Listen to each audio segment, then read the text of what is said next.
The world's largest naval exercises are underway in Hawaii, and for the first time, China is participating. The RIM and the Pacific exercise are being led by the United States, held every 2 years. It involves 23 nations, thousands of sailors, ships, submarines, and aircraft. Nathan King will be covering RIMPAC all month, and he joins us live now from the newsroom with more. Nathan, why is China's participation such a big deal? Well, it's the first time, and the fact that these Chinese ships in Hawaii in this month at all is historic. The US and China have made a point, remember, of establishing stronger military-to-military ties, and this is proof of it. And this comes as despite differences over Chinese maritime claims in the East and South China Seas. This year's RIMPAC will show the Chinese and US navies working closely together in establishing officer-to-contacts lane that will hopefully increase trust and decrease the chances for misunderstandings at sea. Witness this video from this weekend that shows the commander of the US 3rd Fleet, Vice Admiral Kenneth Floyd, being shown around one of China's most advanced destroyers, the Haikao, accompanied by the drill director for the Chinese fleet, Zhao Gang.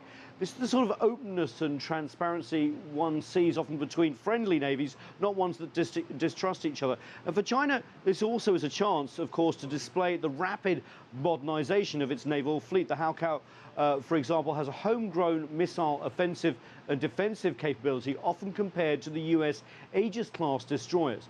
And the RIMPAC exercises will also give a chance for the Chinese Navy to demonstrate its expertise in anti-piracy operations, which it honed during UN missions off the east coast of Africa, and also its humanitarian and disaster response capabilities involving vessels such as the Peace Ark, a hospital ship which currently now is anchored in Hawaii in Pearl Harbor.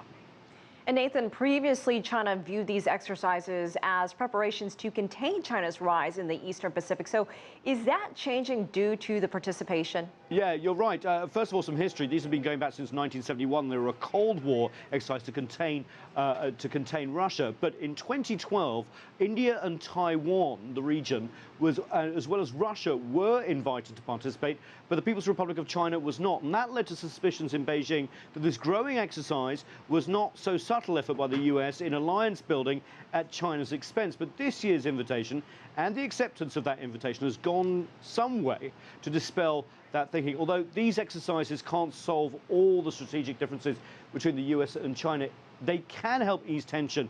And for China's involvement is a recognition, if you like, of Beijing's regional power and highlights cooperation within the existing international order that can be mutually beneficial.